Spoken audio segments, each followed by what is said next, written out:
Noah there.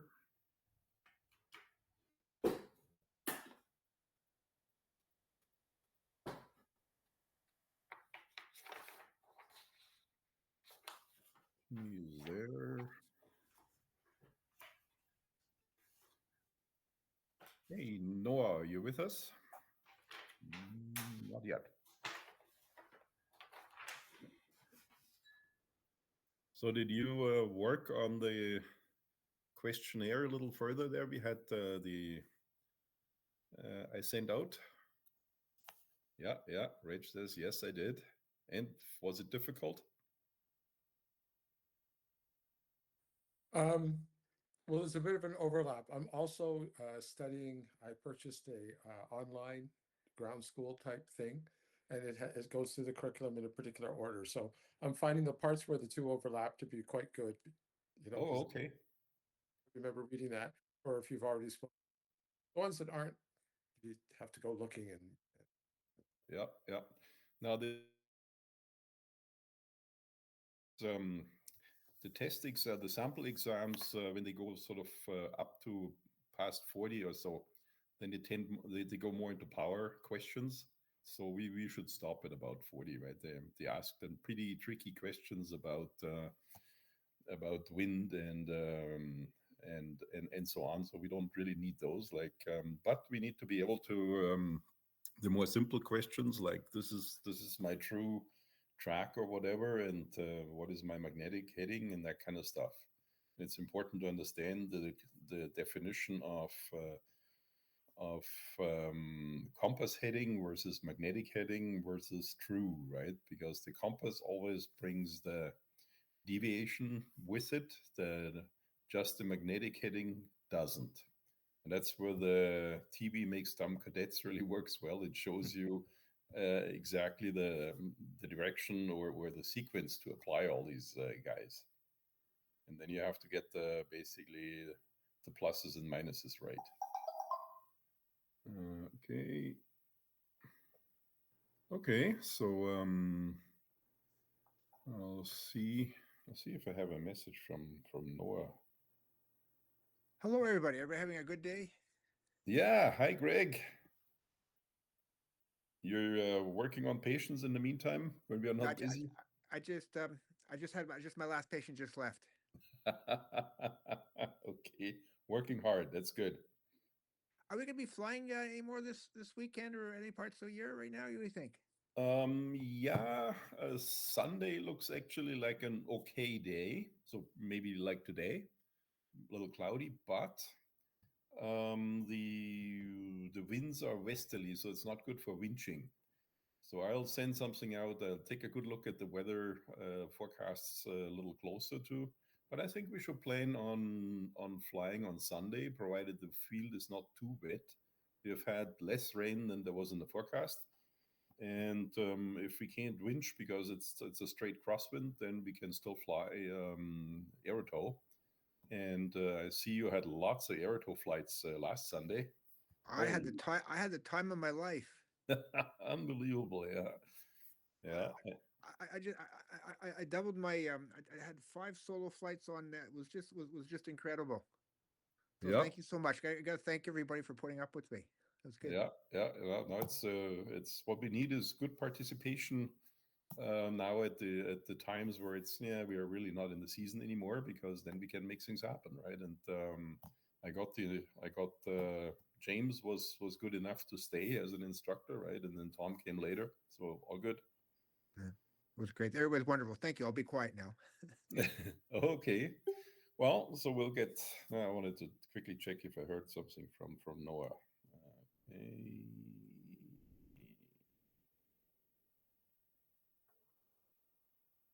Not really. Okay. Okay. So we'll get started. Nope. So we'll get started. I'll try something different today. The recording, by the way, we have a recording from pretty good recording from the last session, And this time I will record my second screen. All my presentation material is on the second screen.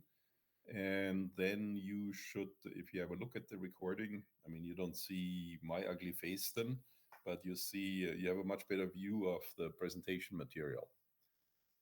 And I'll turn the recording on now.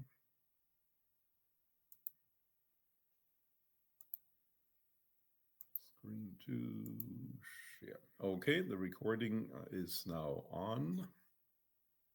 And we'll go back to here. And well, let's hands up. Can you give me a show of hands who worked on further on the exam number 1? I sent out. Somebody asked me. I think Reg asked me to send it out. We got stuck there at question 35. I don't see any hands. What is this?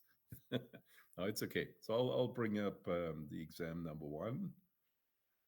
Okay, for that I share also a screen. Okay, we'll share screen 2 as well.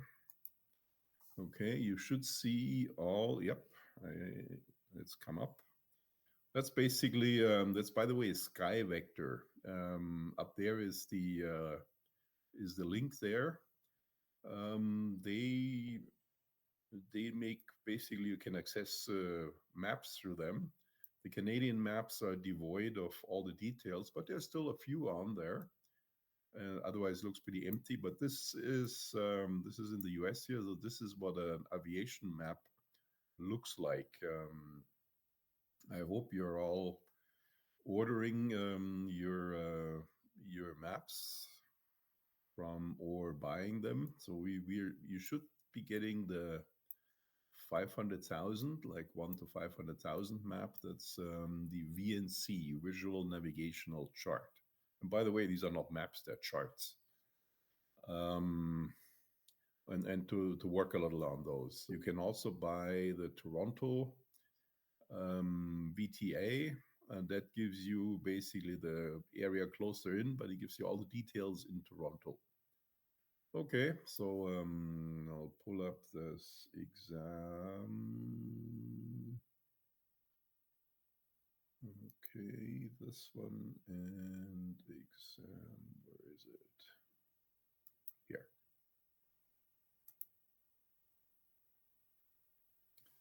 We'll make this a little bigger. Okay, we got stuck. The last question we did on that exam was 35. Do you still remember pilotage? What that means?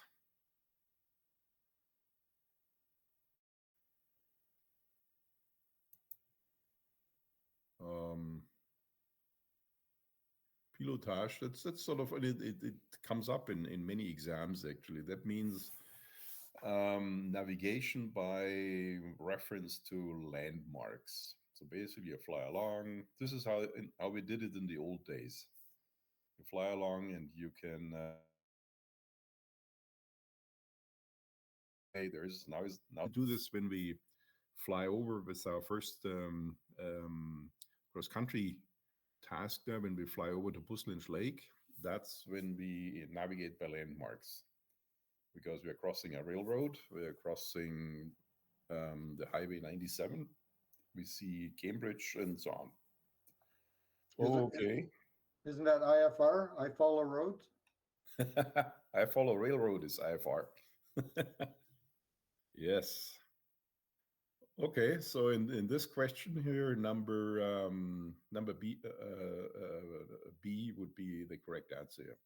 Navigation by reference only to landmarks.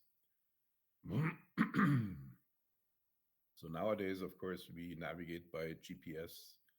Even the radio aids are now outdated, right? We do it differently. Okay, brings us to question number 36. And yeah, can you see my, yeah, you can see my cursor, I think. Okay, an urgency signal is preceded by the word and is repeated. Okay. What is the urge? What's the word for urgency? Doug knows. And does anybody else know? Okay, there's. Do we know what's the word for an emergency? Emergency is Mayday. You all know that, right? We've all seen movies about this. So a real emergency is Mayday. Urgency is it's not an emergency yet. You leak, you can still fly, but you want to make sure the air traffic control knows your situation. That would be an urgency, right? And pan is the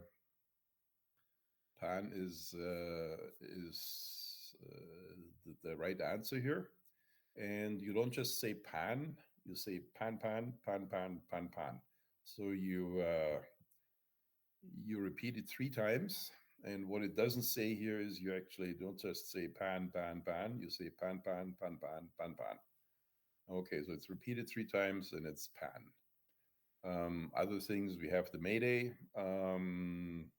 The others are not really, they don't really exist, right? It's basically pan and Mayday. You use if you have a problem. And again, in gliders, we really don't do that because, or we would rarely do this. Let's say you get, but for example, let's say you're flying near a control zone and you can reach the airport at the center of the control zone and it's totally unlandable terrain everywhere else. You just can't land, like in Namibia or so. And you ask the tower permission to enter the zone and land at the airport, and the guy says no. This is where you would say, okay, I'm declaring an emergency. I have to land there, otherwise I crash. You don't have to say Mayday, then you just declare an emergency.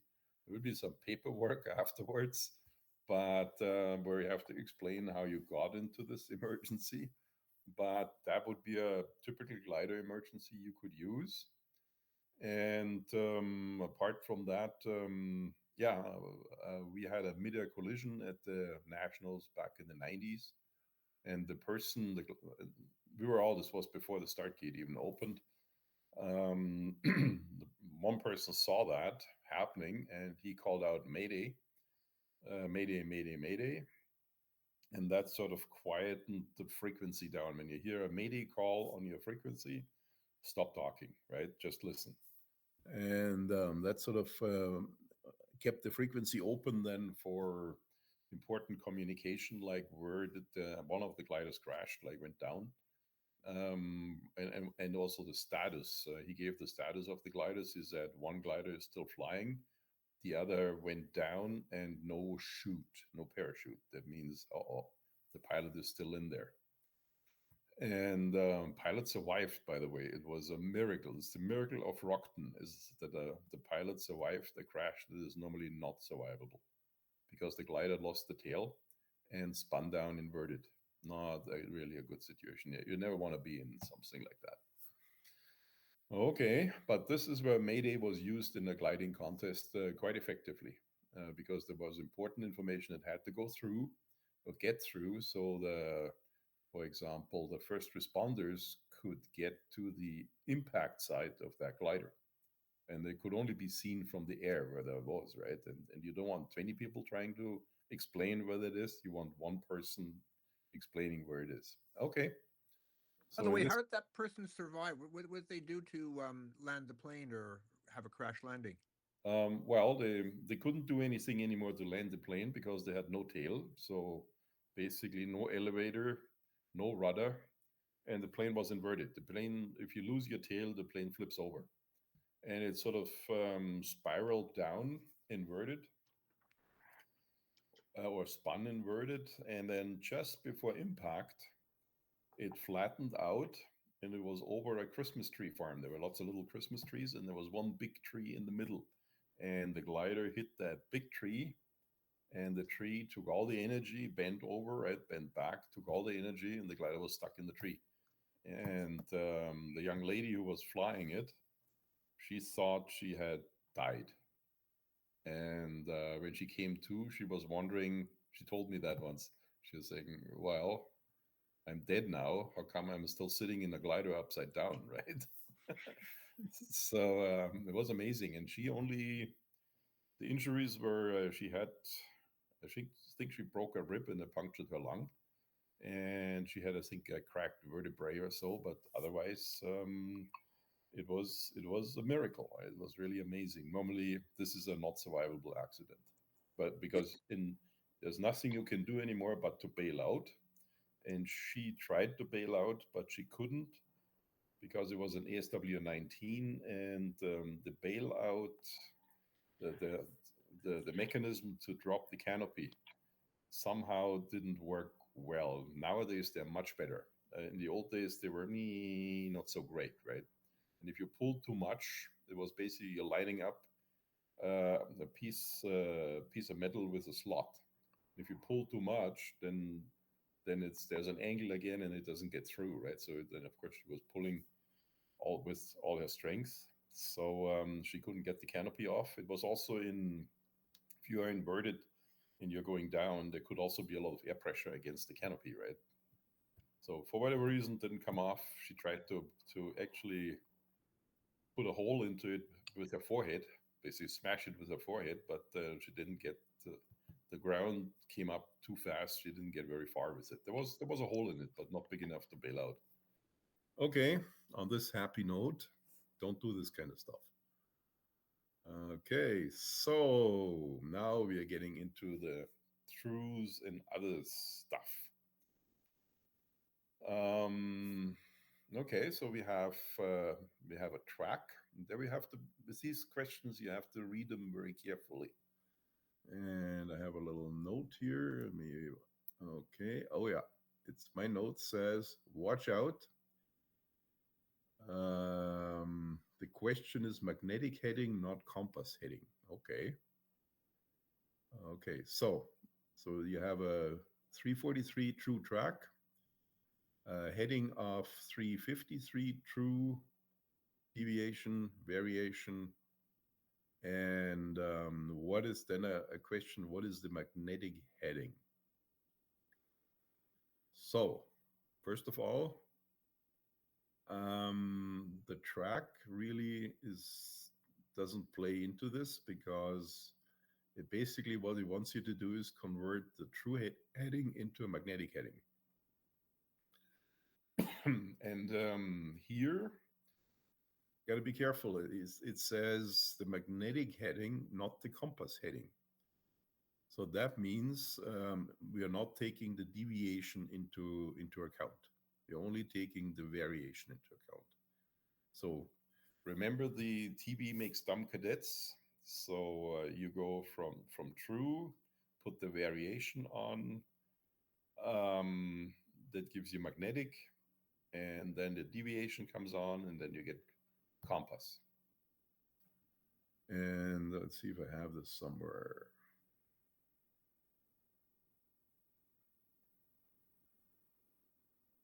Oh yeah, here.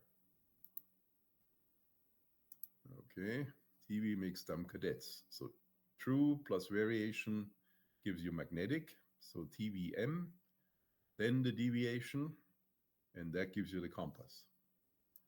So here he asks the magnetic heading. So the deviation is not a factor. So we simply go, we have our true heading, 353, and the variations. So it says east. Now is this plus or minus?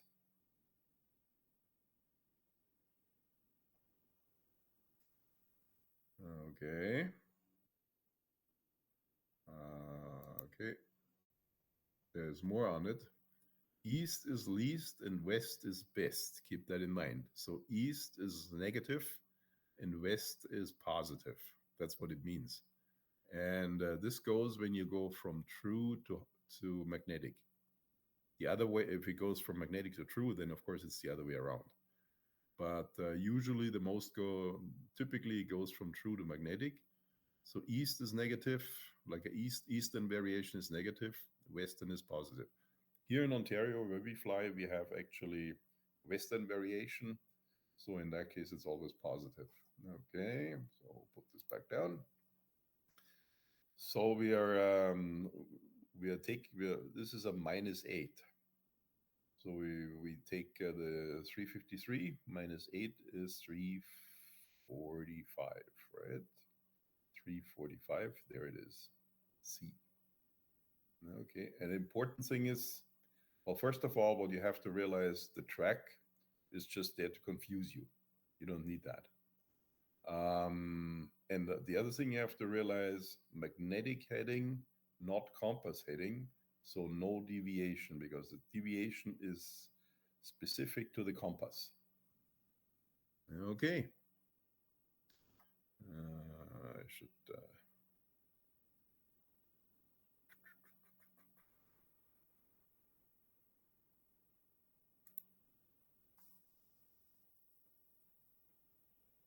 Excuse me here, I'm just rearranging a few screens. Meh, this thing never wants to do what you want it to do. Okay.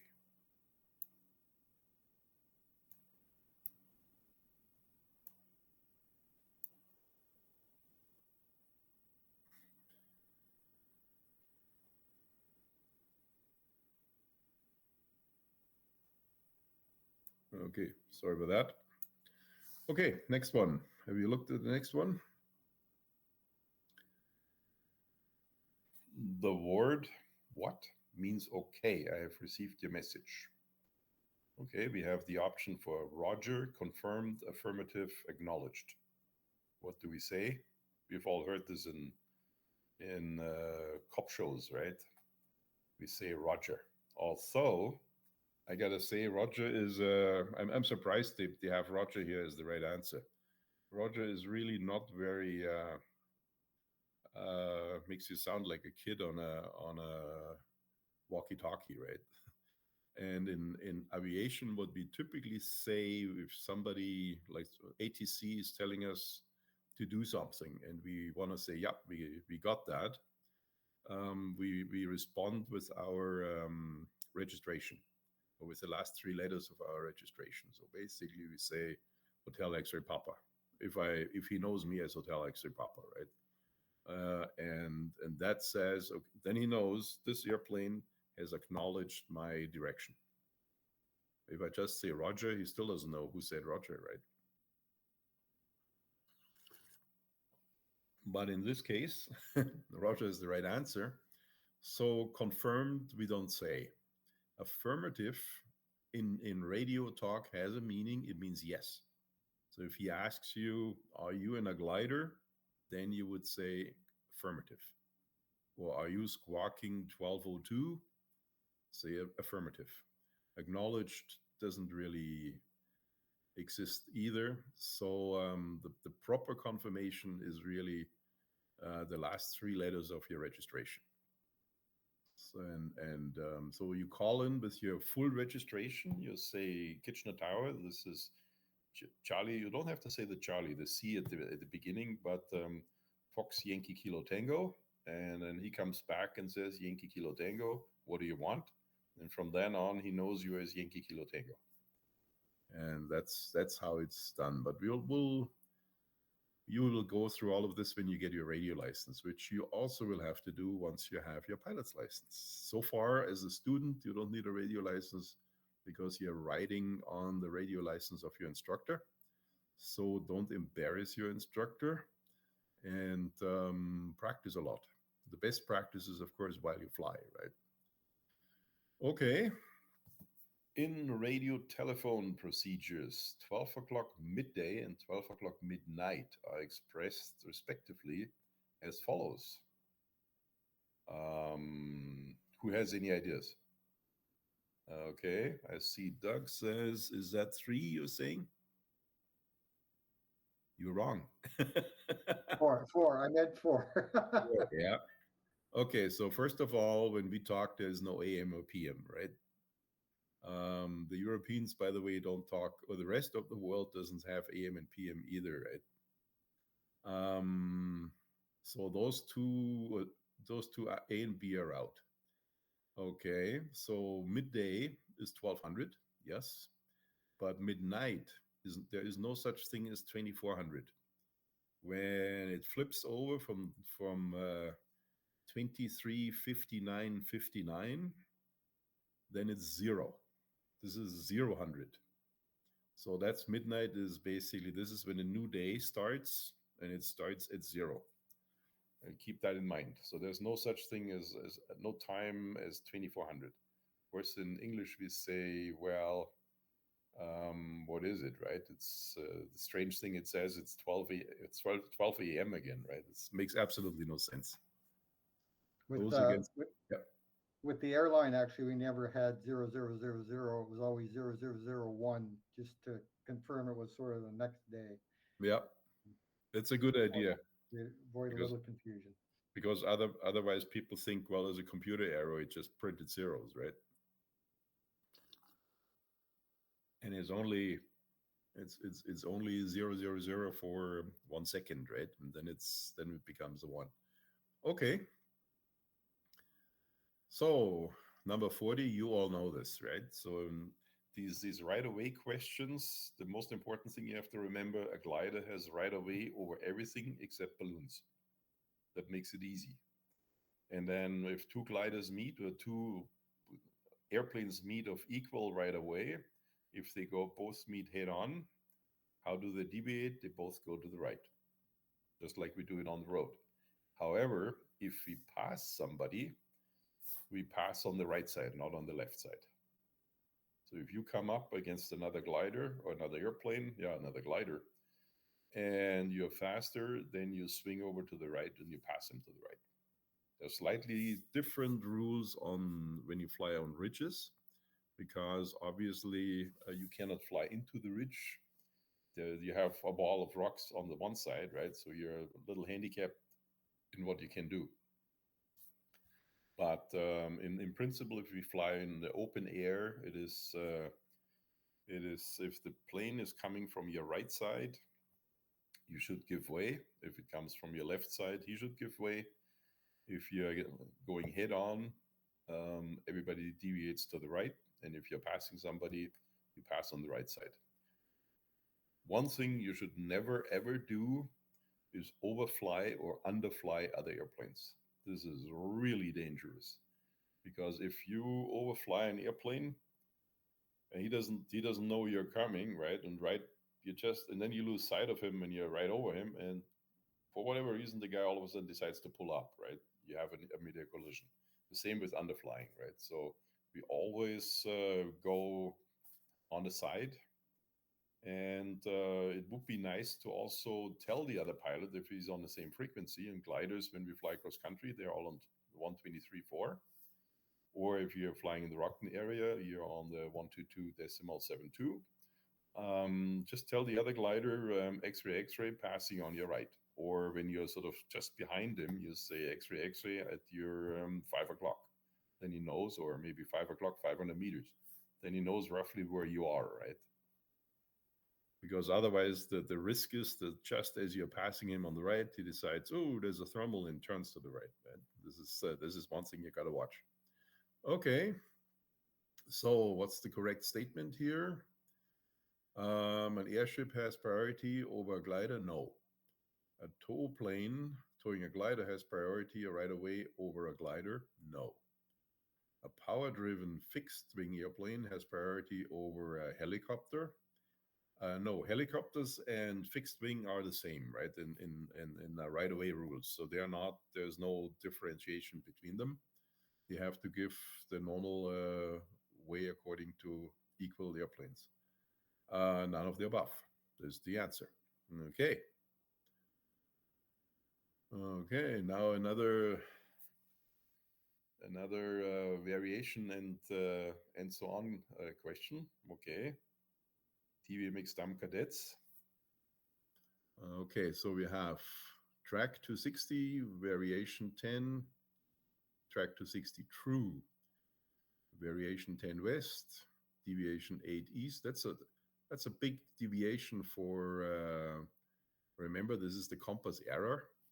And normally, when he gets that big, they adjust it out. So it shouldn't be more than 5. But then this aside, right? True airspeed 120 knots, wind 90 at 30 knots. Okay. So you can actually make a diagram to resolve that. Who knows about vectors? Hands up. Jimmy, yeah, Jimmy, stick up. Of course, you know about vectors, right? Okay, no, nobody else. Okay, a vector is basically a quantity with a direction.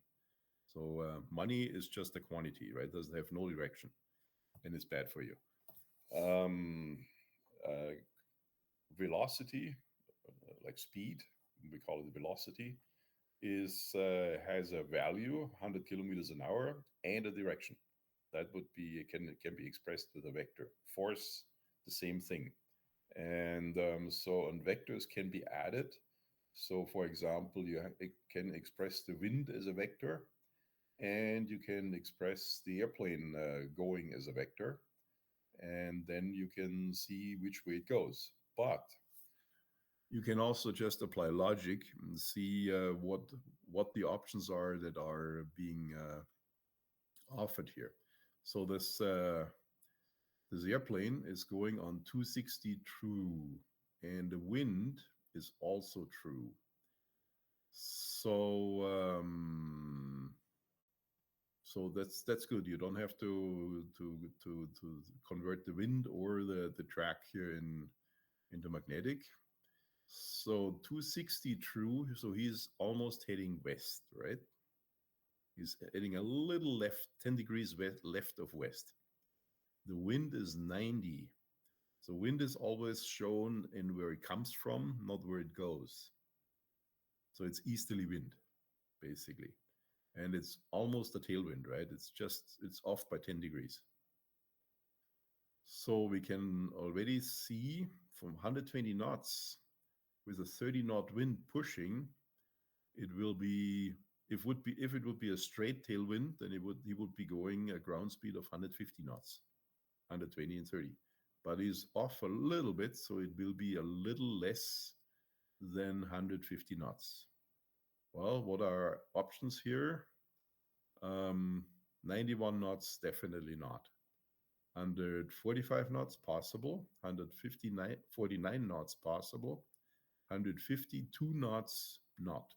Cannot be more than 150 knots. So just by thinking about it, we already eliminated 2 of the answers without doing if we don't know vectors, without drawing this, right? And so we're stuck with those 2. Okay, then let's look at the heading there. So with 260 true and 90 true, the wind is pushing him a little bit. It's pushing him a little bit to the right. So if he wants to compensate for this, he has to steer a little more to the left if he wants to maintain this track. And so something like what's a little to the left is a little less than 260, maybe 258 or something like that, right? And if we now apply we go from true to magnetic. So let's say let's take the 260. So the plus 10 gives 270, minus 8 gives 262. And now we apply the wind correction a little bit. So he's probably going to come up at 260 or 259 again. What do we have here? We have only those 2 can be correct, right? That's what he said. 262 cannot be because he has to have a little bit of a correction. And 262 is basically magnetic as he's flying right now, straight. So we said he has to turn a little to the left. So that gets us to 259. So C must be the right answer without getting into the vectors. Now, if you want to know what the vectors look like, oops.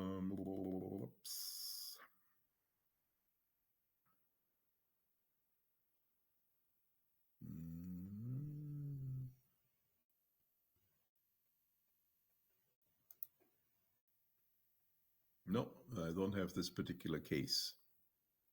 But what you would do,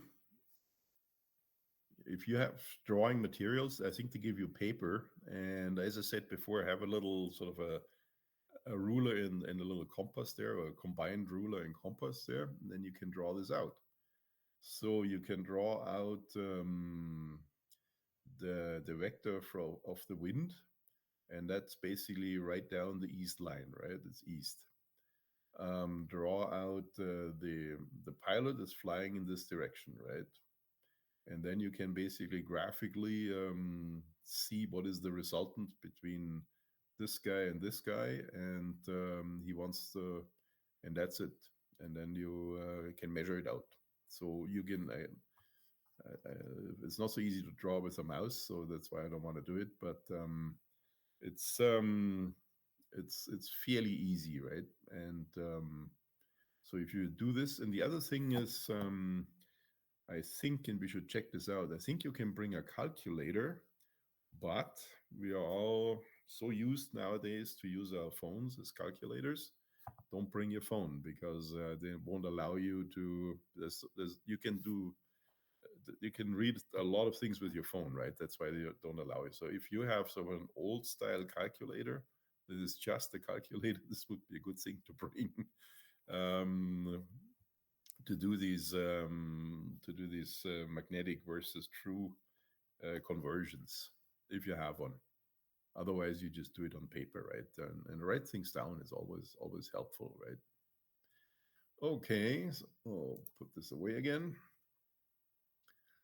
Okay, so this is how you can simply by elimination end up with the right thing, right? We eliminated A based on speed and D based on speed. And then we eliminated B based on the compass heading because he has to compensate for the wind, right? So leaves only this guy. Okay, 42. Given track is 40. Then is 40 true. Then a variation and deviation again.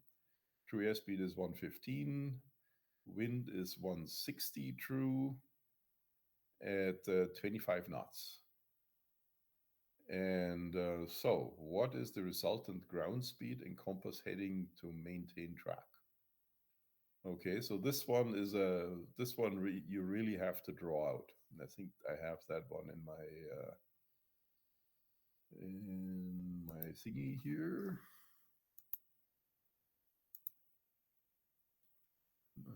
Okay, yep, this is the one.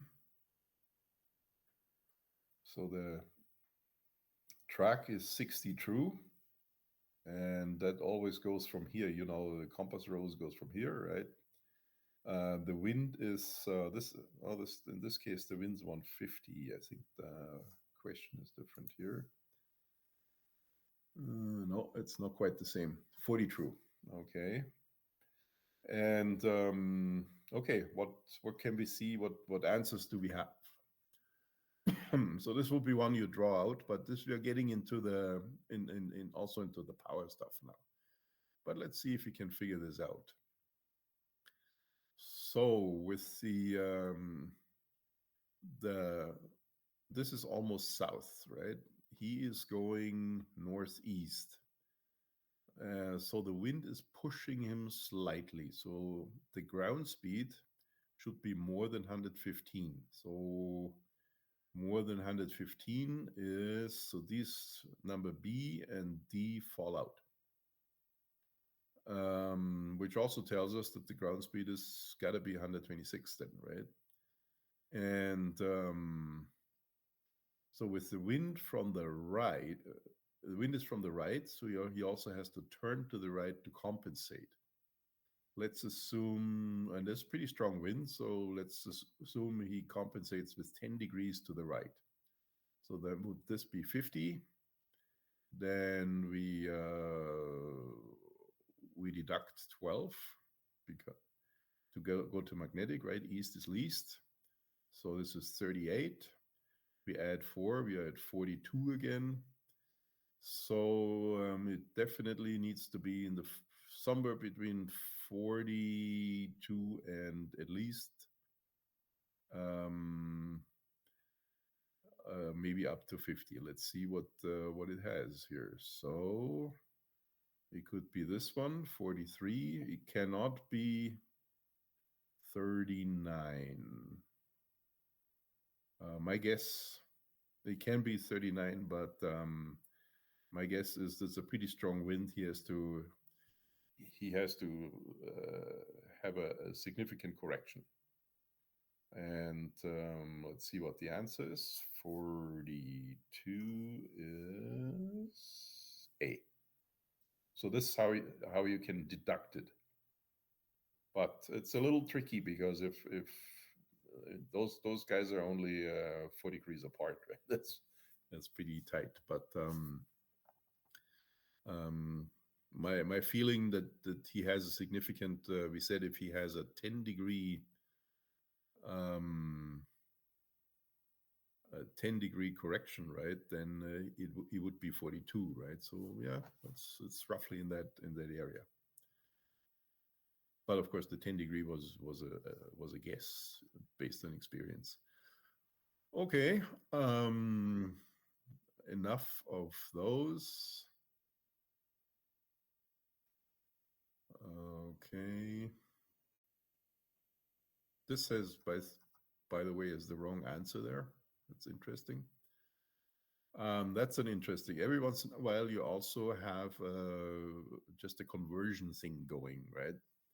And remember the little spreadsheet I sent to you with all the conversions and all the conversions, and some of them are more notable than others. Let me see if I can find that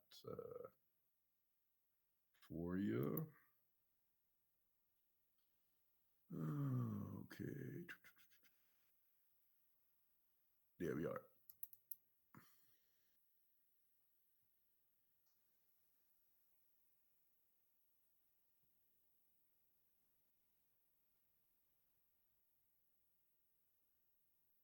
Bring the no.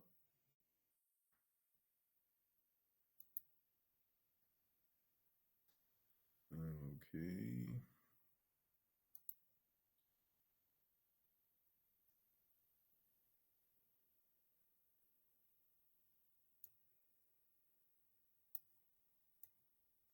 So the little spreadsheet I'm talking about is this here.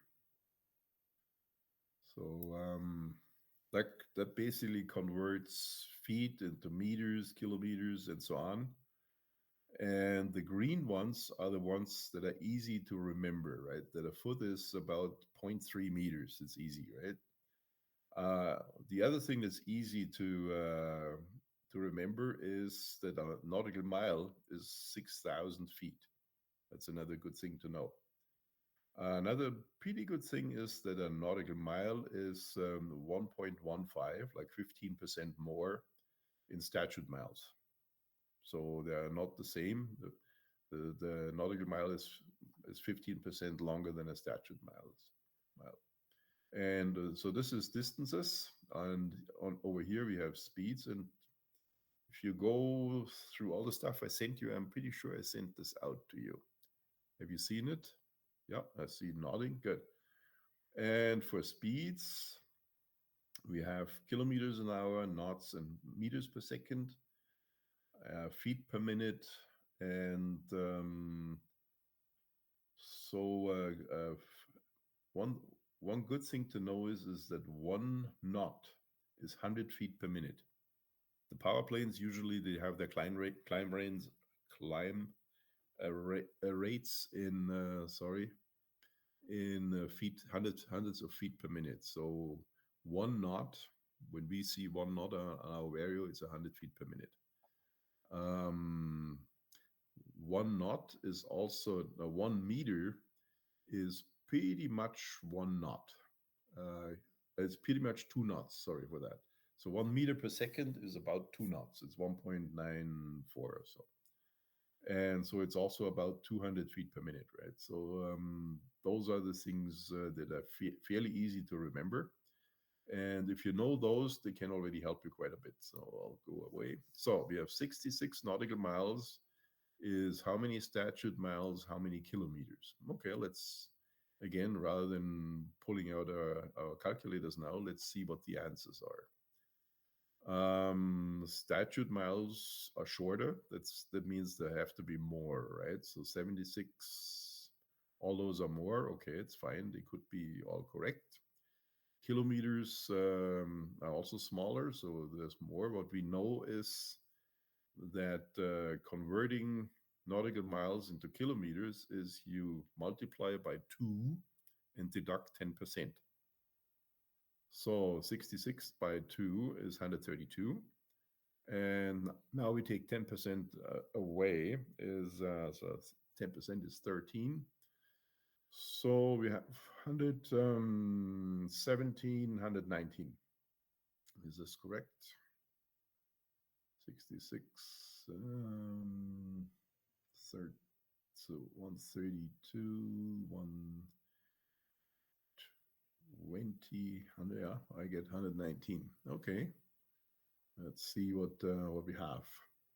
So we have, for the kilometers, we have 132. No, it's got to be less, got to be less. So those two, A and B, are out.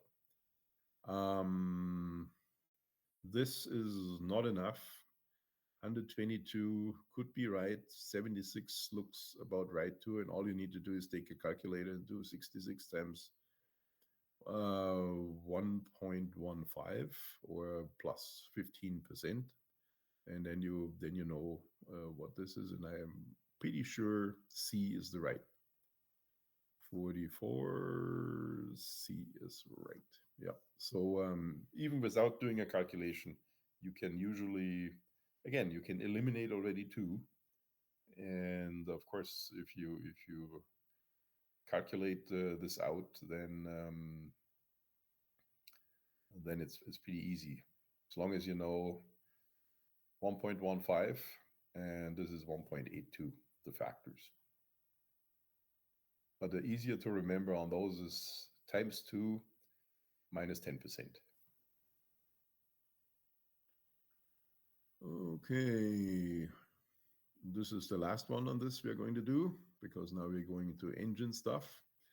The turn needle of the turn and slip indicator shows what? Do we know what a turn and slip indicator is? That's an instrument that has a needle and it's sensitive to turning. It's a gyro. And below that is a ball in a sort of a water thing. And the ball is the same as has the same function as our yaw string. So when you're flying straight, the ball is in the middle. And when you're yawing, then the ball goes to either side. And that whole thing is the turn and slip indicator. So the slip is indicated by the ball and the turn by the needle. And based on that, you should be able to find the right answer. So, because we are only talking about the needle, not the ball, right? The rate and radius of the turn. No, the needle cannot tell you the radius of the turn. So it's wrong. The amount of bank and the direction of the turn. The needle shows you the direction, but not the amount of bank. The amount of bank you can see if you have an attitude indicator. Power planes have that. Gliders don't have this anyways. Okay. It's also wrong. The direction and rate of turn. That is the correct answer. So the needle goes either left or right. So that shows you the direction. And depending on how far it goes, it will show you the rate of turn. The power guys, they have sort of a typical turn, like a 2-minute turn, where it takes them 2 minutes to turn all the way around and 1 minute to turn 180 degrees. That's the kind of turns they like. We turn a little faster. Typically, when we throttle our turn, we do a full turn in 30 seconds. Okay, So, but we are getting into power stuff now. So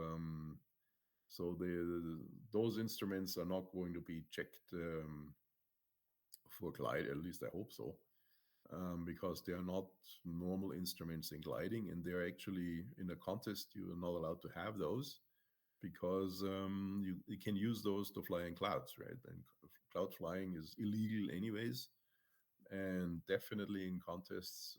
It's illegal in Canada and the US, not so much in Europe. You can still fly gliders in the clouds, but definitely not in the contest. Okay, so we finished this one, we put it away, and we start a new one. Okay, and the new one is exam 2. And I finished this one, and I also started a new one.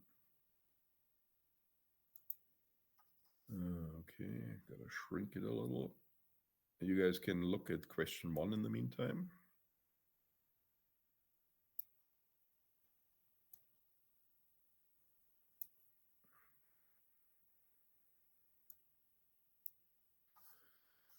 Okay, and I make this a little bigger. Okay, so now we are back at question 1, and this is sort of a lot of these questionnaires or exams. They start sort of with simple stuff first. So this is think definition issues and airframe issues and so on, and then they go into the more tricky stuff. Okay, by now you should be able to absolutely answer this question, right? Everybody nodding? I see Jimmy's nodding. Greg, can you answer the question?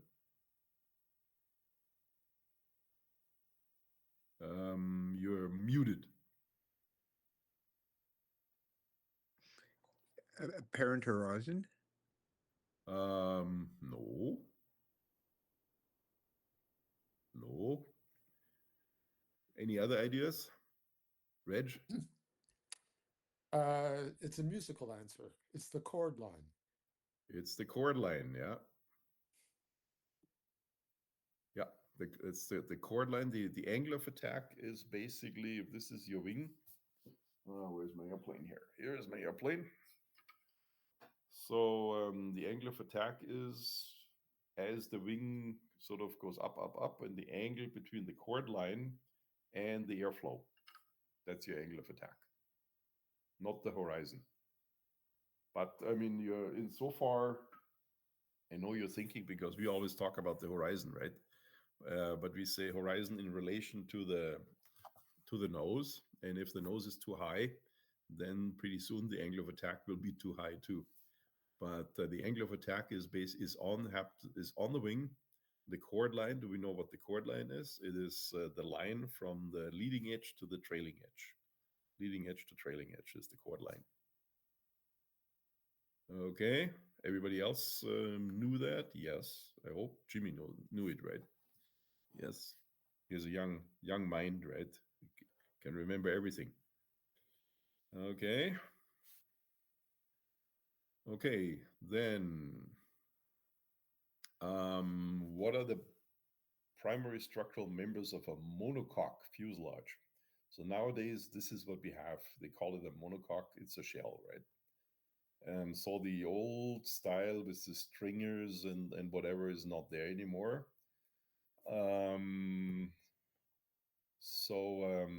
But one thing is in a monocoque fuselage still in there, which is bulkheads. And bulkheads are basically areas where there's a structural element, when, for example, where the landing gear is, to bring all the loads from the landing gear into the fuselage, and so on. So it is the right answer is that's the only structural members it has, except for the skin, of course, is bulkheads. Okay. Lateral stability. Remember we talked about this a lot. What is lateral stability? Remember the longitudinal stability is this. What is lateral stability? Here's my plane. Lateral means sideways, right? So lateral stability is basically roll stability. Okay. So it's B. Okay. And they always try to trick you with they say, well, lateral stability is, and then they bring stability around the lateral axis. It's always wrong, right? The same. Remember when we had the question about the longitudinal stability? There was one possible answer was about the longitudinal axis.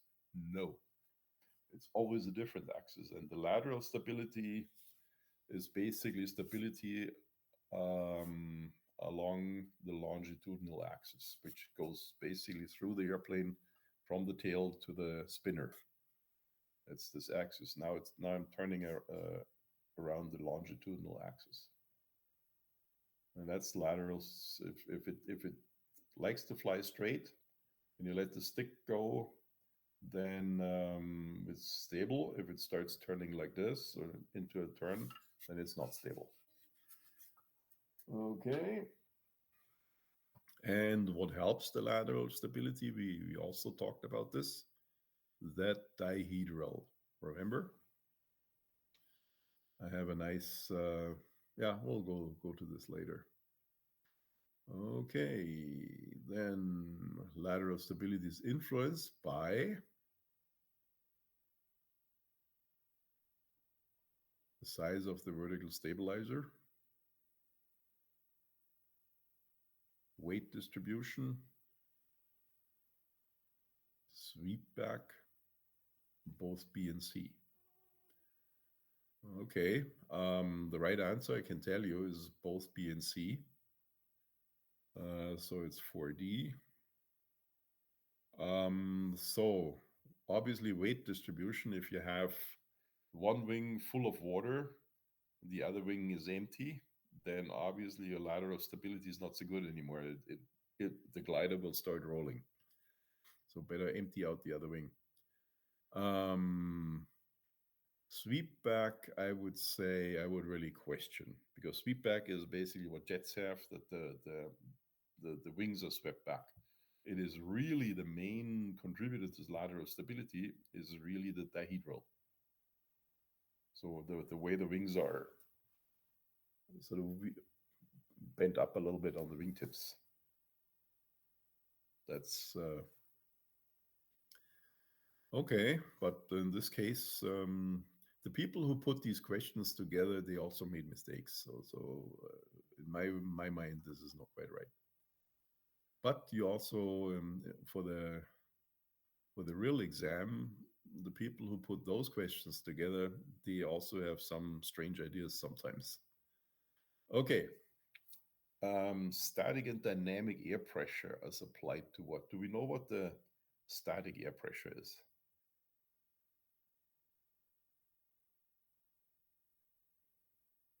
Where does that? It's What normal. measures? Say again? Normal atmospheric pressure that's at the static ports. Yes, it's basically the pressure that has been taken off the static ports on the airplane. On a glider, they're quite often sort of on the fuselage in the back there before the tail, in front of the tail. And quite often they have more than one static port. Some have 4 around the fuselage, some have 2. So if one gets plugged, it's not the end of the world, right? It's usually another one that's open. These are the static parts. They take the static air pressure. The dynamic pressure, what is that? Any ideas? That's at the pitot tube. It's the air that's pressing up against the glider. Yes, it's the pitot pressure. So the dynamic pressure is the pitot pressure. It's basically the additional pressure of the air you're flying into. That's the dynamic pressure. Okay. And what instruments having dynamic and static pressure. What instruments need dynamic and static pressure? Okay, Reg. Well, this I'm not sure about where it says vertical speed indicator, but doesn't a total energy probe the need horizontal speed in order to be able to compensate? And then the airspeed definitely needs dynamic speed in order to be able to report your speed relative to the wind or relative to the air mass. So It's correct. The total energy compensation also has a speed input, but it does not have it doesn't need the airspeed from the pitot. It doesn't need the dynamic pressure. It has something else. It okay.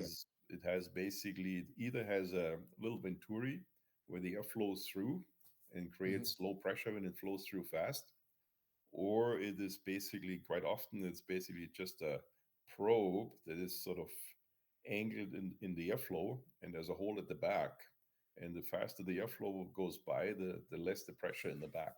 So it's a negative it's a negative dynamic pressure, if anything. And then of course, if you have a computer that figures this all out, yeah, you better hook it up to the dynamic pressure too, but the computer doesn't exist here. So, but what instrument really relies mainly on the dynamic pressure? Which instrument is that? Then that would be the airspeed indicator. That's the airspeed indicator. And does the airspeed indicator also need static pressure? I would think so, because you need to as when the air is denser or less dense, you kind of need the relative difference between the static and dynamic. Right. You need the difference between the static and dynamic, because the static will get less and less and less the higher you are, and the dynamic also will get less and less, but it's still there's still a difference, and that difference is being shown by the airspeed indicator. And the difference is pretty small. The dynamic pressures in low flying or slow flying airplanes like gliders are pretty small. That means the airspeed indicators are extremely sensitive instruments.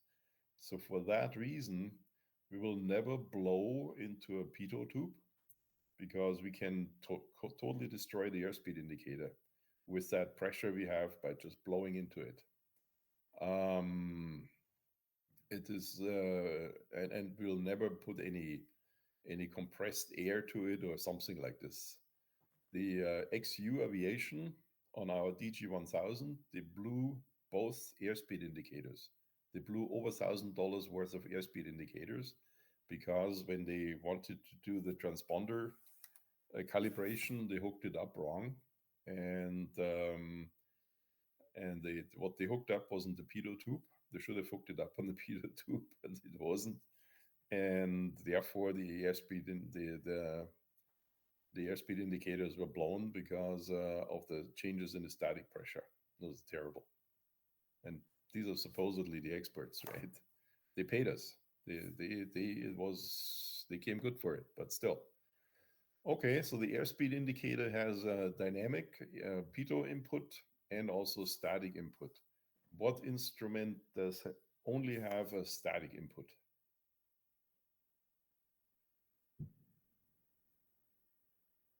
Okay, Reg? Would that be the altimeter? That's the altimeter. The altimeter only has a static input. That's what it measures, is the static pressure, and the ports, the static ports on an airplane are placed in such a way that speed and so on, and also flying a little like yawing or so, is not affecting the static pressure ports, because otherwise you get all sorts of errors. But yes, the altimeter has only a static. Then the vertical speed indicator, the vario, what kind of inputs and outputs does that have?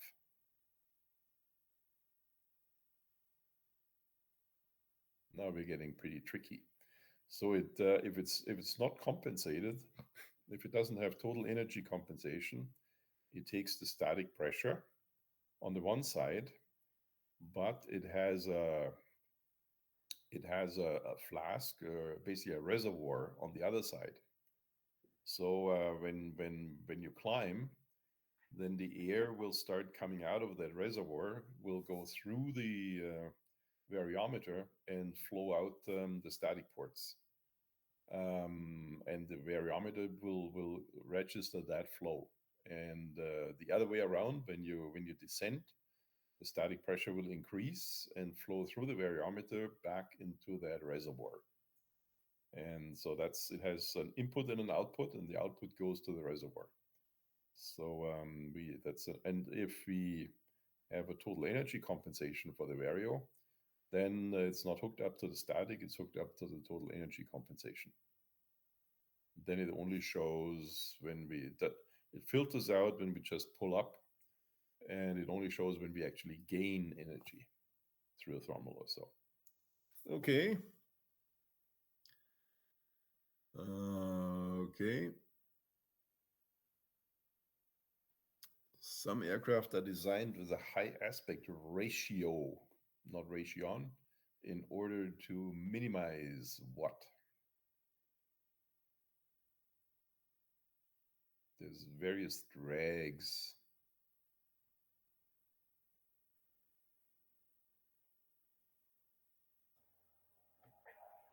I'm going to say B, induced drag. The induced drag, yeah. Let's talk about drag a little bit. Okay, let me just bring something up. You see that? Yeah. So remember the other day we were talking about, last week we were talking about turbulent and laminar airflow. And where it flips over, is that transition point. Remember that? So the laminar airflow comes in there, goes over the wing, and at some point past the thickest part of the wing, it flips over, becomes turbulent. Interesting thing is if there's any insects or other contamination further forward, then the transition point will also be further forward. That's why we have to, when we wash these gliders, we have to remove all the bugs. It's important. Okay. So now let's look at drag. Okay, there's different drag. So this is, by the way, this is the handbook, the Glider Pilot Handbook. I hope you all have it. You all downloaded it. It's free and it's a great book. Okay. So an airplane has several drags. There is okay. It has the induced, so this is here the speed axis, and over here is more speed, and over there is less speed, and this is the drag axis. Higher up is more drag, lower down is less drag. So the induced drag actually is more when you fly slow. Why is this? Because the induced drag is basically the wingtip vortex. And the more aspect ratio you have, the more you have of this. That's why the induced drag with increasing speed gets smaller. But the other drags, like the parasitic drag, which is basically just the parasitic drags are interference drag, which is where wings and fuselage join, they interfere with each other and it causes extra drag, or where the vertical stabilizer and the horizontal join in these corners, there's interference drag there too, where two pieces of the airplane come together. And then there's simply form drag. You're driving an object through the air, and the faster you drive it through the air, the more drag it has, or the more the air resists. And that all comes together as parasitic drags. It's not helping you. The induced drag is not parasitic because it makes actually you fly. It's a side effect of creating lift. All the other guys, they're not creating any lift, nothing. So if you add these curves up, you see the induced goes higher with less speed, and everything else, the parasitic drag goes higher by the square, by the way, with more speed. If you add them together, you come to a curve like this here, which has this is the total drag, which has a minimum. And that minimum is nice. That's where you really want to fly. This is also where your best LOBD is on this minimum. Okay, now we look at, so this here is the induced drag, these on the wingtips, right? And we also see how the airflow at the top flows a little bit to the inside, and on the bottom it flows a little to the outside because of this, of these vortexes. And the higher your aspect ratio is, the less these vortexes are. And that's why gliders have long wings. So if we go through here, polars, there we go. So this is a low aspect ratio glider. It's a 233. Terrible thing. It has an aspect ratio of 11. And this is what we would call an open class glider with 30-meter wingspans, 86 feet, right? So pretty big. And fairly slender wing. This is very high aspect ratio. The aspect ratio is basically the average chord depth in relation to the wingspan. Okay, so this one has aspect ratio of almost 40. And it has a glide ratio of 60. This guy has an aspect ratio of 11 and a glide ratio of 22. So you see the difference. And with that high aspect ratio, you have very small wingtip vortices. And if you have winglets on top of it, you have even smaller vortices. So that's what reduces that kind of drag.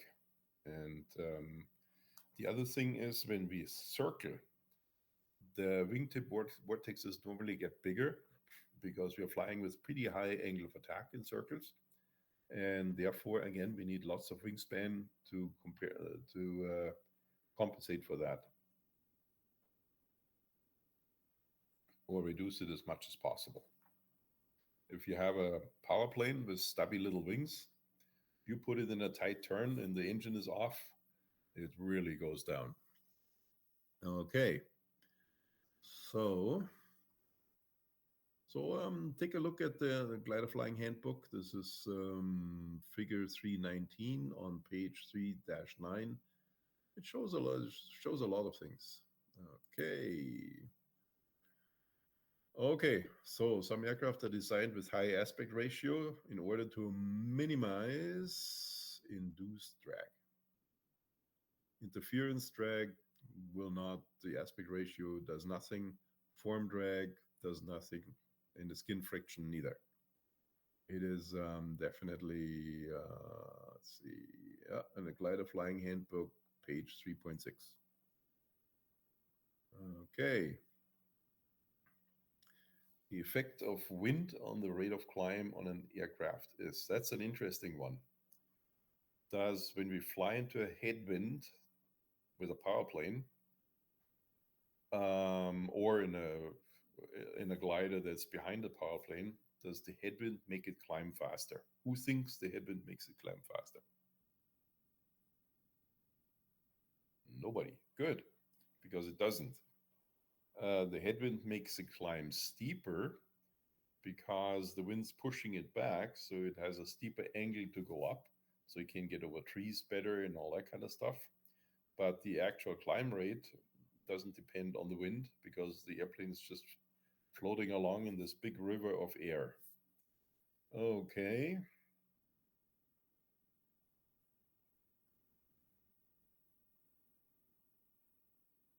So what do we have here? Higher rate of climb in a headwind? No. Lesser rate of climb in a tailwind? No. That would basically be the same, right? Both A and B? No. no effect.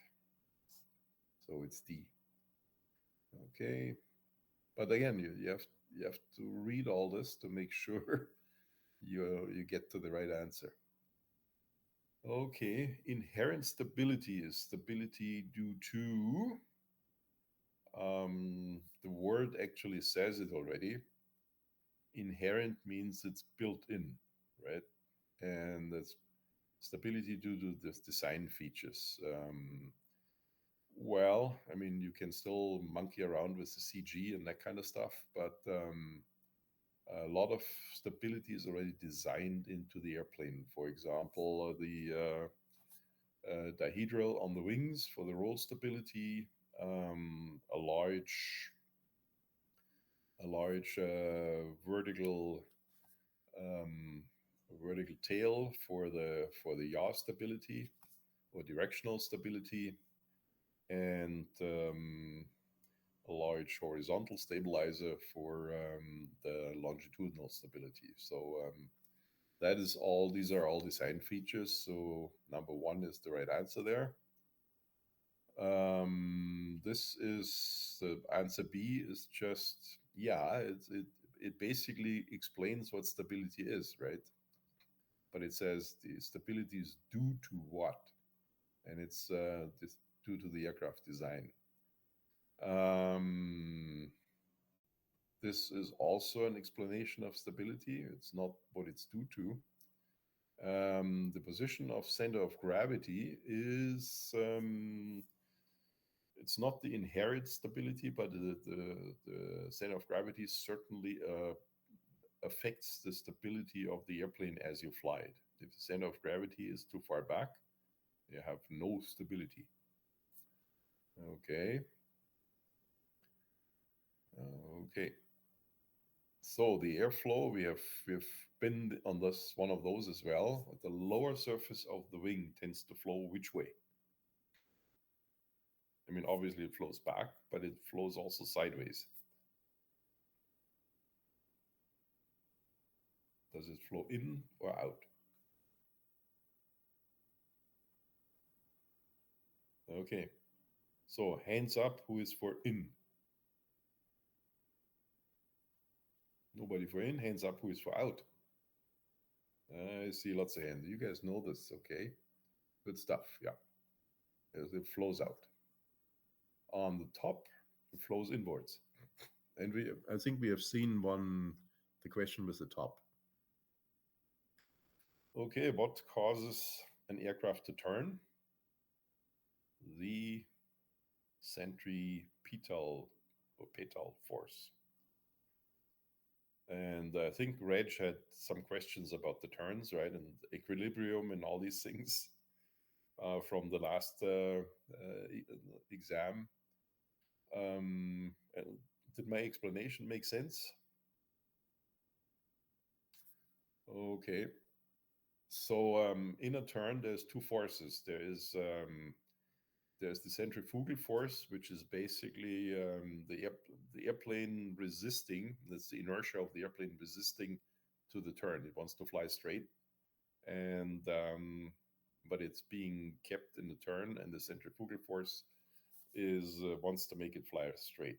And the centripetal force is basically because the wings are banked, so the lift vector points into the turn, and that keeps it in the turn. And it is the centripetal force that basically is the turn.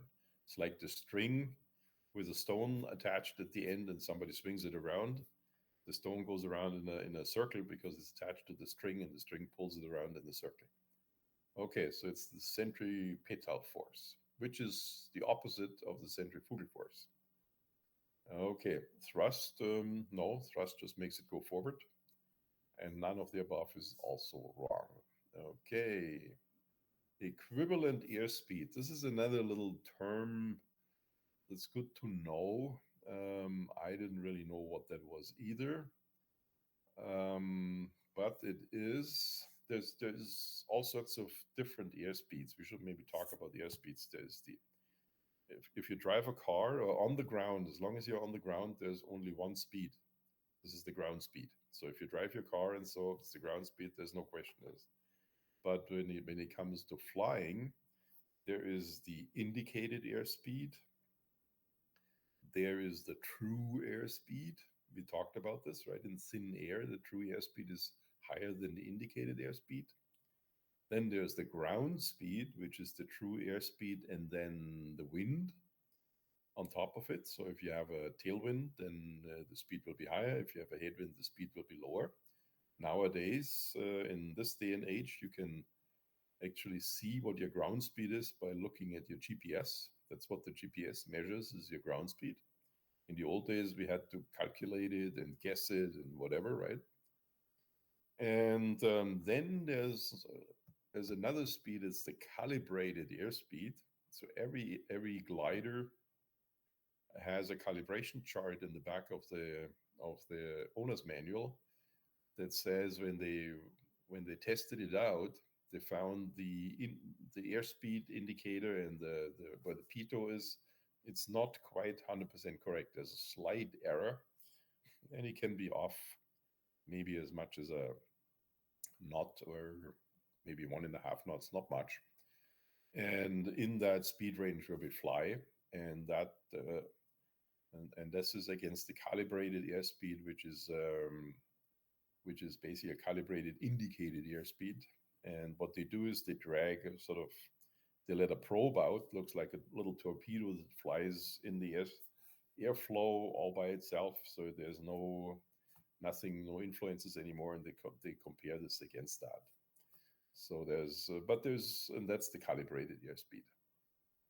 And then there's the equivalent airspeed, and the equivalent airspeed is actually the calibrated airspeed corrected for the compressibility error. I had to look this up. So this is the right answer for equivalent. So if you just sort of try to remember this, it doesn't make a whole lot of sense, but this is what it is. Number B. So calibrated airspeed. And this is not on the airspeed you use in flying. You just sort of, there's a curve in the back of your manual that shows what the calibrated airspeed is against the indicated airspeed. And you basically want to have an installation of your pitot where the indicated airspeed is very close to the calibrated. And the compressibility error is really something we never have to deal in gliders, because this is when we are getting close to Mach numbers and at high speeds. So at speeds over 300 knots or so. We don't do this in gliders. Okay, so that's hopefully this question will not be in the exam, but if it shows up, now you know what the equivalent airspeed is. Okay, so it's the calibrated airspeed corrected for the compressibility error. Okay, then we have a few statements here. Ribs are cambered to form an airfoil section. Well, nowadays we don't have ribs in a glider anymore, but if you look at the Citabria, yeah, the ribs are basically forming the airfoil. So this is certainly correct. Spars connect the leading edge and the trailing edge of the wing. No, the spar goes lengthwise into the wing. So the leading edge and trailing edge is the cord, right? So this is definitely wrong. Cantilever wings require external bracing. I think cantilever wings is what we have on gliders, basically without any struts. They don't require bracing. Means without external bracing. Yeah, if they have bracing, then they're not cantilevered anymore. Then they are regular. Then they have struts. And then compression struts are spaced at regular intervals between the ribs. Now, the compression struts are, for example, what the Pawnees have. They have the struts up top, on top of the wing. So if the wing wants to bend up, they are being compressed. Whereby, for example, the Citabria has the struts below the wing. So when the wing wants to bend up, they're actually being stretched. And a metal rod can take a lot more load when it's being stretched than when it's being compressed, because when it's being compressed, at some point it buckles out. And that's why if you look at the struts of the Pawnee, it has little holders in the middle there that make sure it prevent exactly the buckling. They're just little metal, very small metal struts, but they are just there to make sure it doesn't buckle out. Okay. So the ribs are forming the airfoil. Okay, straight line distance between the leading and trailing edge of a wing is called the chord, right? We've gone over this many times. You all know. Okay. Some airplane designs incorporate an offset vertical stabilizer in order to, well, this is actually a power plane thing, right? And why is it a power plane thing? Because the offset vertical stabilizer counteracts the slipstream effect. And the slipstream is only there if you have a propeller turning. And so the whole airflow is going around the plane, the power plane, and therefore it needs to be offset. In gliders, we don't have a slipstream, and therefore in gliders, the vertical stabilizers are not offset; they're straight in the middle where they're supposed to be. It's a proper airplane, a glider. Not We a do encounter slipstream on tow takeoffs, do we not? yeah, but it's Tends not. to affect which wing wants to go, which way it tends to want to tip over. Yeah, but it's not the slipstream. The slipstream is really sort of a rotational stream that sort of goes around the fuselage of the tow plane, but then it stops rotating at some point by the time it's at the glider. What happens is when the tow plane opens up power and the gust comes back to the glider, it will be blown downwind. So, and it hits the wing, so the downwind wing will go up when most people expect that the upwind wing will go up, right? And this surprises a number of glider pilots. So initially the downwind wing will go up. Then once you start moving, then the upwind wing will want to go up, right? If there's a crosswind. So you got to be careful. In a glider, you have to expect also the downwind wing to go up. A lot of people don't know that, right? Okay. So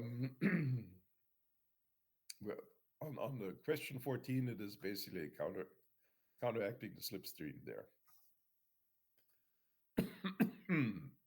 No, actually, compensate for propeller torque. Sorry. That too, because the propeller torque will always try to roll the plane and also yaw the plane to one side. So when you take off, you're standing on the rudder all the time, right? Okay, number 15. An aircraft will stall at any altitude if the critical angle of attack is exceeded. Is that a true statement? Everybody who agrees, hands up. Yeah, I see hands going up. Yes, it doesn't matter which altitude and whatever. Also, it doesn't matter which speed. If the critical angle of attack is exceeded, it'll stall. Okay. So these two are obviously the same. At any airspeed, if the critical angle of attack is exceeded, it will stall too. So it will stall at higher speeds than stall speed. Stall speed works when you're flying at 1G.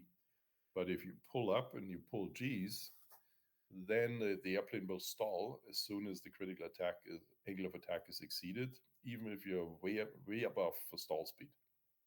You got to remember that. So in this case, it's all of the above. Okay, dihedral. So we all know what dihedral is, right? I have a nice picture to that.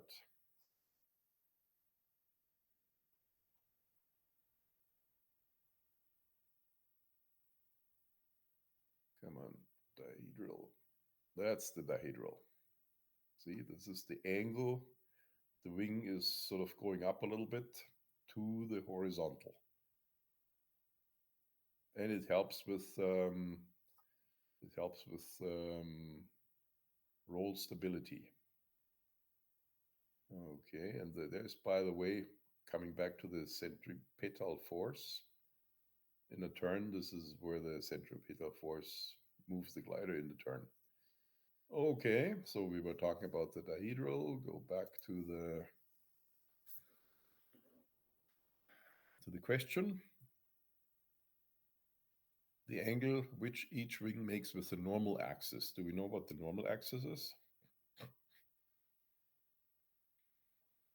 It's the vertical axis, right? The angle which each wing makes with the horizontal. Yes, that's correct. The angular difference between the angle of incidence and the angle of attack is bullshit. And the angle at which each wing makes with the vertical axis, which is the same as the normal axis, right? So it's also wrong. Okay, so it's B is the right answer. Okay, the heading indicator.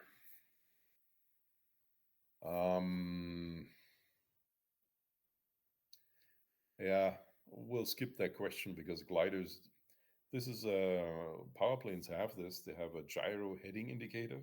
So because the compass is bouncing around all the time, right? Can't really read it. And the heading indicator holds the heading pretty nicely, right? But gliders don't really have this. So it's a gyroscopic instrument, and it's usually run by airflow, I think, not electric.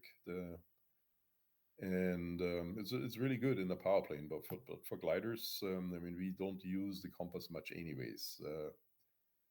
Okay, so it's continuously and automatically updated by the magnetic compass. Yeah, in some installations it is.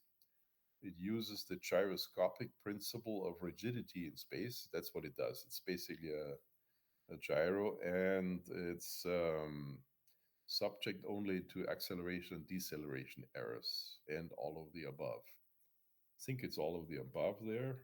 Nope, it's B. Uses the gyroscopic principle of rigidity in space. But I don't think there will be any questions about the heading indicator. Okay, tension is a force which may result in what? Bending, crushing, twisting, or stretching.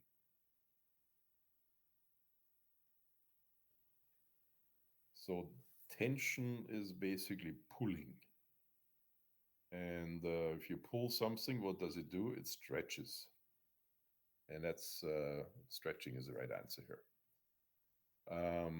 Crushing is if you push, then it can crush, or buckle, depending on what it does. Twisting is if you twist, they put a torque on, right? And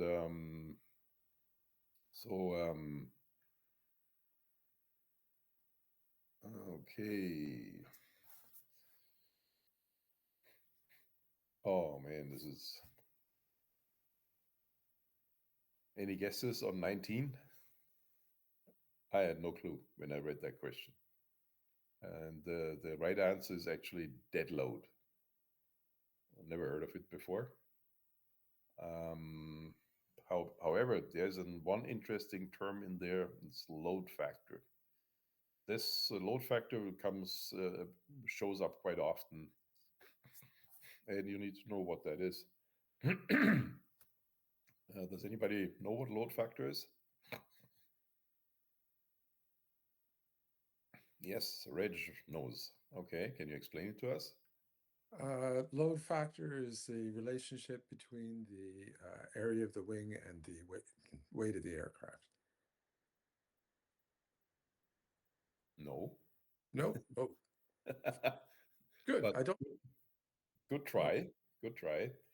No, load factor is simply when you fly along without any acceleration, stay straight and level, and all you have is G. You're flying with 1 G, the load factor is 1. So the load factor is another word for the G's we pull. So when you pull up, you have more G's. The load factor is more than 1. When you fly a turn, you also have a little more G's. Like in 45 degrees, you actually have 1.4 G's. So your load factor is 1.4. That is the load factor. Okay.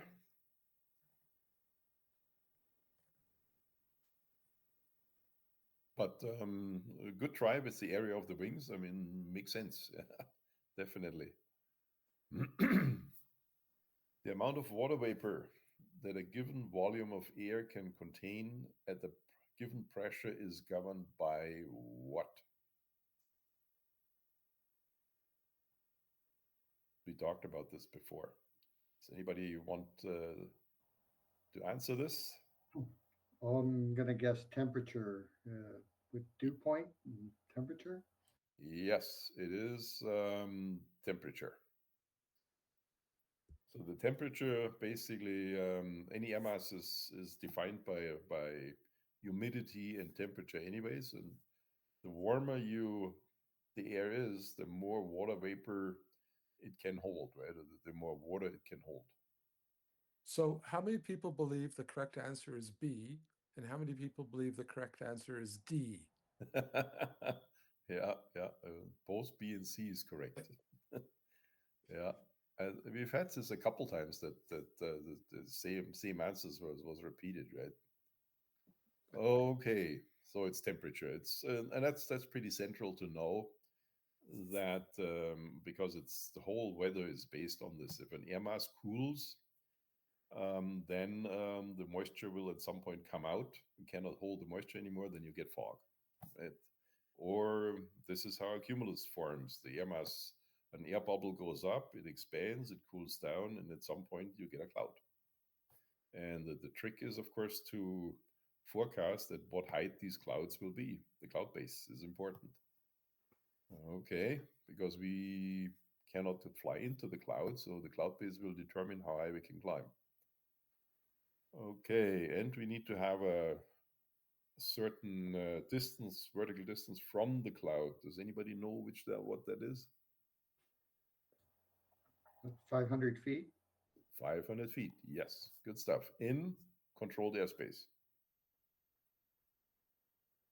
In uncontrolled airspace, higher up, you have to stay clear of cloud. That's basically. But I mean, where we fly, it's always controlled airspace. Okay.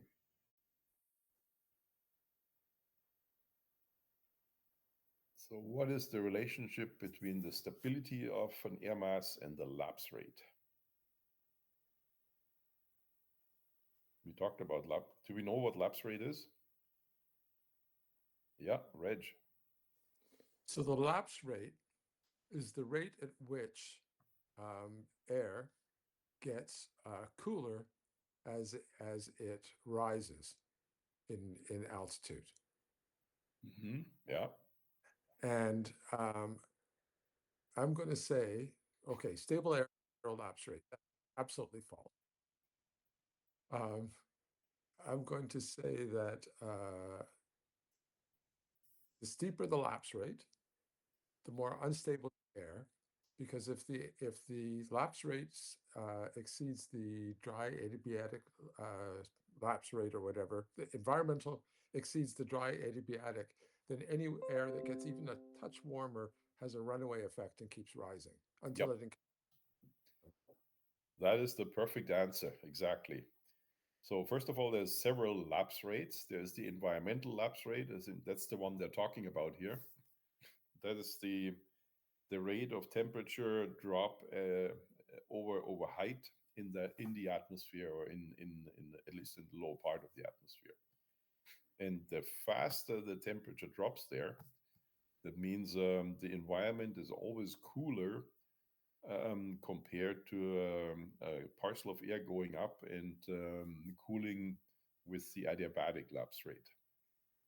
And so that means this parcel of air stays hotter and it keeps going up and up and up and up. So it's very unstable. Okay, so yeah, steep lapse rate is makes it very unstable. So, for example, if the environmental lapse rate is normally, do we have an idea how much that is, by the way? The environmental lapse rate typically, we had this last time. It's around 2 degrees per 1,000 feet. And the environmental lapse rate is the environmental lapse rate is about 2 degrees per 1,000 feet. The dry adiabatic lapse rate is, do we know that? It's about 3 degrees. Yeah. Yeah. So under normal circumstances, the air would not be very convective anyways, but quite often we have lower down, we have lapse rates that are more like 3 degrees or and if it would be 3.5 degrees per 1,000 feet, that would mean that the parcel of air that goes up will always be warmer than the certain environment and will go up, up, up, up until it becomes a big thunderstorm. Okay, good stuff. So lapse rates. So we have environmental lapse rate, we have dry adiabatic lapse rate, and we have wet adiabatic lapse rate. Do we know what the wet adiabatic lapse rate is? Is it 1.5? Yeah, I think it's about 1.5, but I just wanted the explanation of what that is. Oh, a parcel of air that I'm not sure what level of moisture, possibly saturated, possibly not. But it's the rate at which it cools, rising with water vapor in it, holding, which also. Yeah, inside a cloud. This is when the wet adiabatic lapse rate applies. Inside a cloud. And if there's, I mean, an inversion will eventually stop the thermals, but sometimes if the inversion is very weak, simply because clouds form below the inversion, they can actually punch through the inversion because of the wet adiabatic lapse rate. Or, in other words, the energy that's being freed through the condensation. Okay.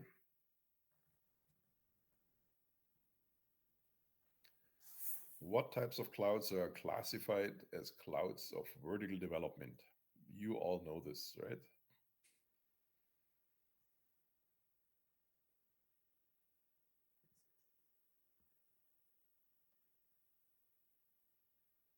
So first of all, we want to see the term cumulus, because cumulus is basically a cloud that is not sort of a layered cloud. It's a cloud that's vertical. But then there's other stuff. Strato always stands for layered cloud. So stratocumulus is basically a layer. There's cumulus in there, but it is still a strato cloud. So A with stratocumulus is not good. Towering cumulus, yeah, definitely vertical development. Towering cumulus and cumulonimbus. Do we know what a cumulonimbus is? Or a CB, as we call it? Is it raining? Thunder. Yeah, it's a thundercloud. Nimbus stands for rain. So it's raining out of a cumulus, but it's really a thundercloud. It's not just raining, it's thundering too. Thunderstorm. So this is the biggest cumulus there are. They can go up to, in our area, maybe to 35,000 feet around the equator. I've seen them. The airliners cannot fly high enough to stay over top of them. So they go up to maybe 40, 45,000. And these are cumulonimbus clouds. And towering cumulus are also quite vertical. So number B is definitely right. Altocumulus castellanus and stratocumulus. No, there's the strato is in there again. Strato means layer. Towering cumulus and cirrocumulus. No, it's the cirrus is also a sort of a layer cloud, and there could be little dots in there, but it's still a layered cloud, and the dots will be the cumulus, right? So Towering cumulus and cumulonimbus, they are definitely vertical. Okay, and that's, I mean, we need vertical development, but not so big, right? Not the towering Qs are still okay, but the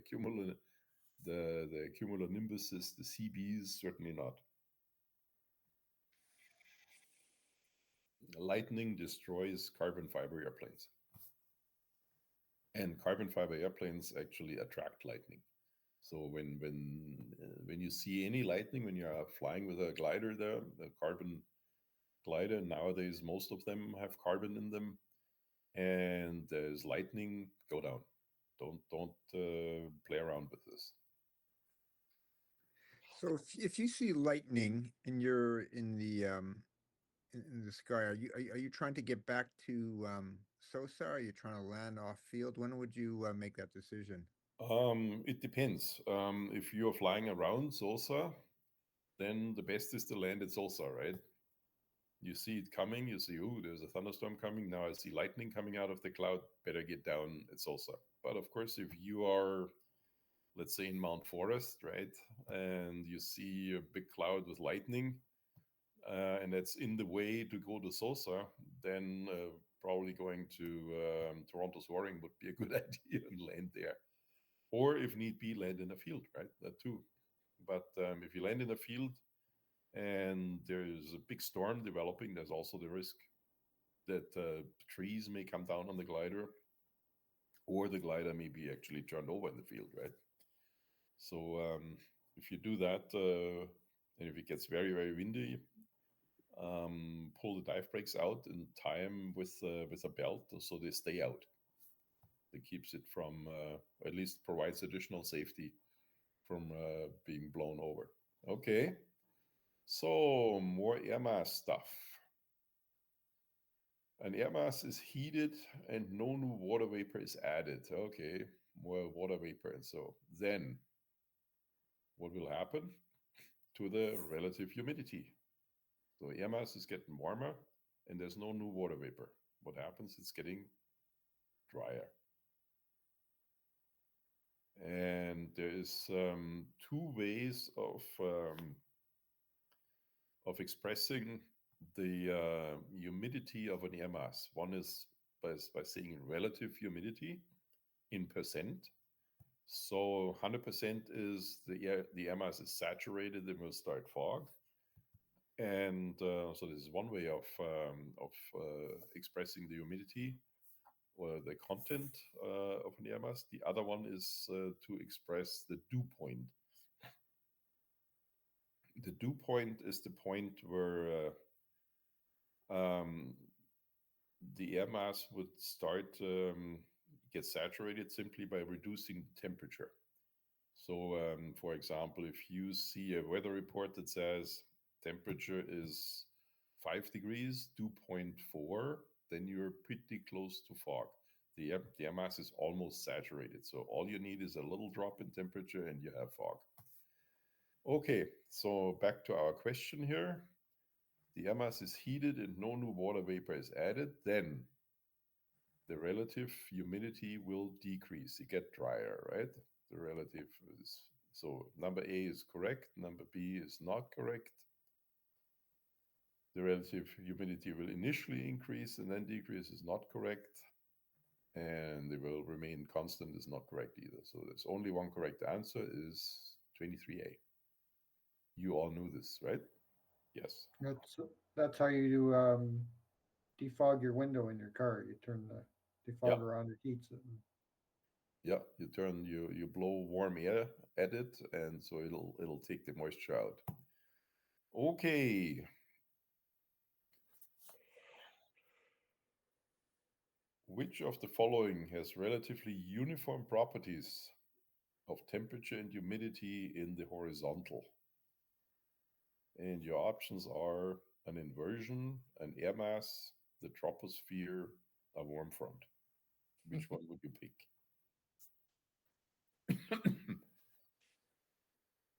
Okay, everybody who would pick A, hands up.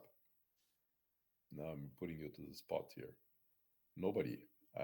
B. Yep. This is right, yeah. B is right.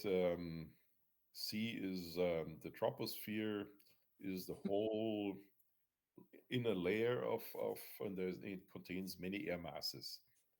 And a warm front is not right either. So an air mass is defined by temperature and humidity. That defines an air mass. And therefore, if you have an air mass sitting somewhere and you call this is a particular air mass, either hot and dry or whatever, hot and wet, then the differences within this air mass in temperature and humidity are small. If there's large differences, then there is a different, it's two air masses. There's a front in between somewhere. And the front is the boundary layer between two different air masses, and they're different in temperature and humidity. That's why we call them warm fronts and cold fronts. Okay, so it is an air mass. Okay, so when you read my weather things and I say, well, there is a pretty humid air mass sitting over our task area, then you know we will have low cloud bases and it will also be not very comfortable. Okay. When air subsides, what does it do? Do we know what subsistence or what subsides mean? It means going down. Okay, when the air goes down, what happens? It compresses. And when it compresses, what happens? It gets warmer. Okay, so it compresses and warms. It's B. It compresses and cools is wrong. It remains constant in temperature and pressure is also wrong. And remains constant in temperature and density is also wrong. So the only answer that makes sense is, without going into details, is B. And you surely would have picked that, right? Okay. So when you read the question and you don't really know, when you think, oh, I don't know, right? Read all the answers and then pick the one that makes sense. Okay. Within that, and we have choices here. Air pressure, density, and temperature normally decrease rapidly with height. So the options are atmosphere, troposphere, stratosphere, tropopause. Okay, I see two. The troposphere. Yes. Do we know what the troposphere is? It is the lowest layer in the atmosphere, and then at its top, and the top is at about 10,000 meters or 30,000 feet. There's the tropopause, and then above that, and it's a thin layer, above that is the stratosphere. The stratosphere has pretty constant temperature over height. So the temperature doesn't decrease anymore. You all know this when you fly in airliners. At some point, the temperature goes to minus 60, and then it stays there, and it doesn't matter if you fly at 30,000 or 40,000 feet. The temperature stays pretty constant then once you're up there. I have there's in the book there's a nice picture about that. Let's see, where is my book? Yep. Okay.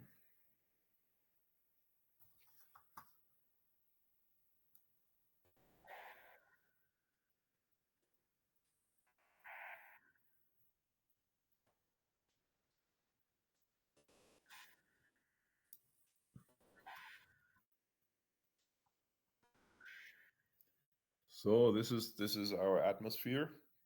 So Earth here, troposphere is the lowest. So this is where all the weather, everything happens in the troposphere. Tropopause, stratosphere, that's where the airliners fly because they don't want to fly in the weather, right? And then we are talking about going more and more into space, right? Okay, there's also, look at this. So this is the temperature profile over altitude. And we all know about lapse rate, right? So the temperature, this is the altitude here, this is the temperature. The standard atmosphere has 15 degrees 15 centigrade, 15 degrees Celsius at sea level. And then it goes with the environmental lapse rate of about 2 degrees per 1,000 feet, it loses temperature, right? Until we get to the stratosphere. And then it doesn't lose temperature anymore. That's what I was talking about. Once you're in the stratosphere, you're at about minus, they say about minus 55 here or so. It doesn't get any colder when you go higher. It doesn't matter if you're flying at 36,000 or 50,000. Okay. So it's the troposphere.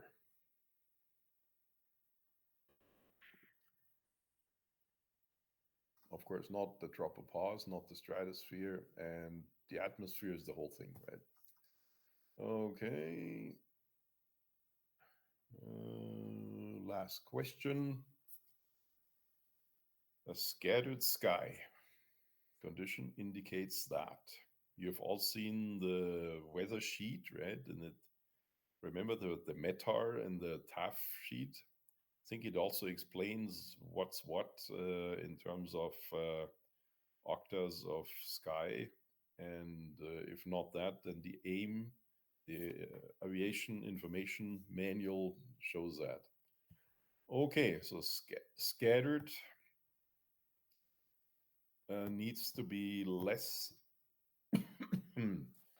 than half sky covered, or half sky, not more than half sky. Otherwise, it's broken. Broken is basically from 5 octaves up to 7 octaves, and then 8 octaves is overcast. So less than 5 octaves is 4, and it says scattered means there's some clouds around, so Qs. That's when we're on a nice day, that's scattered Q. So it's 3/8 to 4/8, right? It's not 5/8 because that's already broken. It's not 1/8 to 6/8 because that is also broken. Less than 5/8 is also not correct because if it's totally blue, then it's clear. It's not scattered anymore. You need some cloud to make it scattered. So 3/8 to 4/8, that's scattered. Okay, so 27C, that's what it is. Okay, and we are 9 o'clock. I see people yawning. And in the meantime, please sort of flip through the handbook, the Glider Pilot handbook. It's really nicely illustrated and explains things very, very well.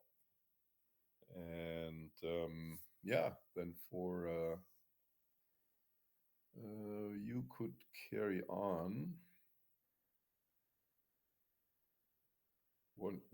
One thing you could do is you see this here,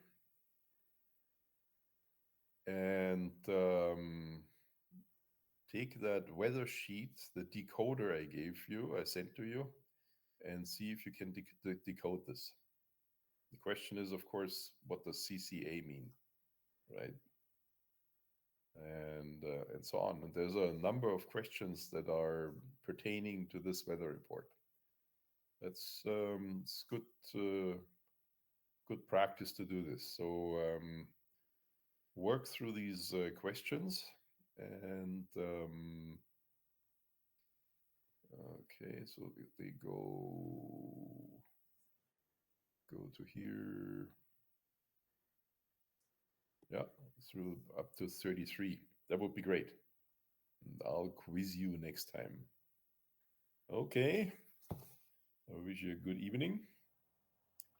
Jörg, did you send the METAR decoder?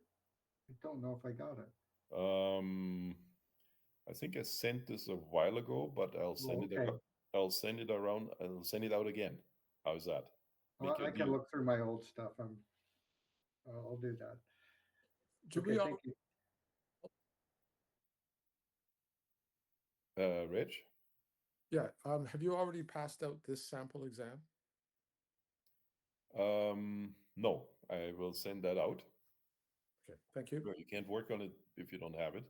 So I'll send out the sample exam and the weather decoder.